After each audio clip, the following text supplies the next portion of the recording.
Hello folks, this is Aitan Aja from inspiredrise.com and today we are going to talk about the Xiaomi Mi 10T smartphone.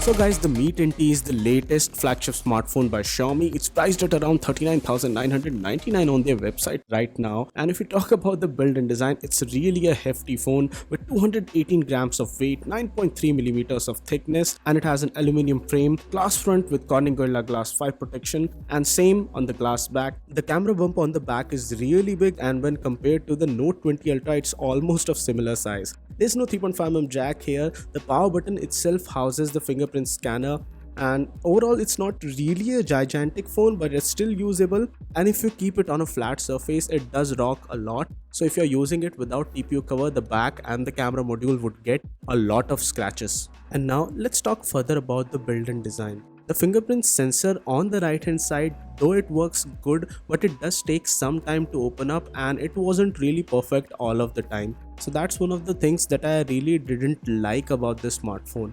It does work, but you have to double press sometimes. If you talk about the display of the smartphone, it's one of the major concerns for most of the buyers. Despite being a flagship smartphone, it does not have an AMOLED display. It's an IPS LCD display running at 144Hz, and it's an HDR10 Plus display with a maximum brightness of 650 nits, which is a bit lower than most of the flagship AMOLED displays. It's a 6.67-inch panel and the colors were really good, but having an AMOLED display is always good, especially when you're watching videos in the dark. It comes with a Snapdragon 865 chipset, 8GB of RAM, 128 or 256GB of UFS 3.1 storage. Now if we talk about the performance and gaming, as we have seen in multiple smartphones in the past, the Snapdragon 865 is a really capable chipset, and even when you are gaming, stuff like PUBG runs at HDR and extreme frame rate, and if you are somebody who's going to game a lot, heating issues will plague your gaming experience. At the top of the smartphone near the camera bump, it does get really heated up,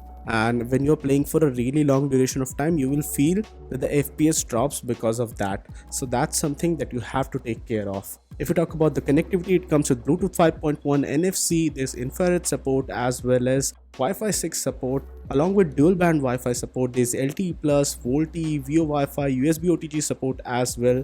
The infrared sensor can be used to control your appliances using the Mi Remote application, and it's really good. Sadly, there's no FM radio. Network speeds are fabulous, though there's no 5G in India yet. The user interface also was pretty snappy, but the variable frame rates sometimes pose a problem. And now, let's do a sound check.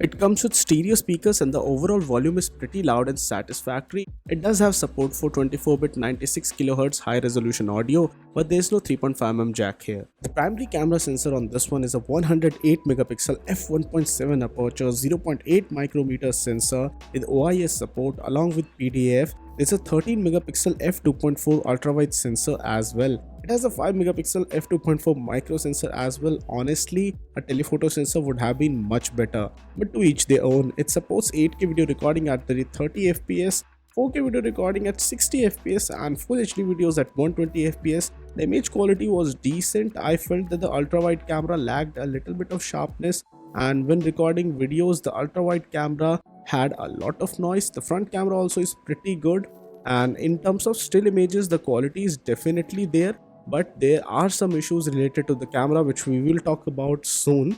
And the front camera is a 20MP f2.2 camera with a 0.8 micrometer pixel size. It shoots only up to 1080p videos. The image quality was good, and in the 8K videos that I shot, the stabilization was pretty good, but sometimes the colors were awkward, and overall I felt that the video quality was definitely up to the mark when compared to other flagships out there, though the iPhones do have better video quality.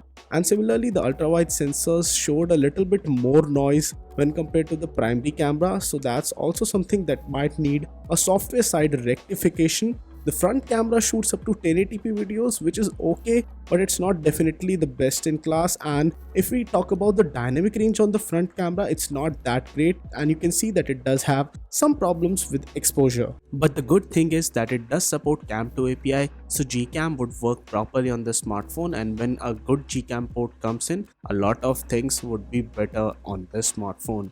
Right now, I felt the major issue with the camera was that the plane of focus was too less, so sometimes when you're scanning QR codes, it becomes a little bit of a problem. It comes with the latest version of MIUI, which is MIUI 12 based on Android 11. There's a huge UI change, and though I love the overall feel and smoothness, some parts do feel like a Samsung One UI ripoff, and I had personally expected some more original stuff from Xiaomi. It does feel a little bloated for a flagship smartphone, but some people will really love all that they have improved with MIUI 12. I also liked a lot of things, but some things like the adaptive refresh rate definitely need a little bit more refinement, but overall experience was still good. For use cases like long-term gaming or watching movies, I won't suggest this one. The top part of the phone does heat up when gaming for a long period of time, and when the phone gets really heated up, it has to resort to locking the screen FPS to 60Hz to avoid further overheating, which feels really bad. When doing video calls, the microphone quality does go for a toss. I think it's not a hardware issue but a software issue which can be rectified. It does feel chunky, but still it's a usable phone.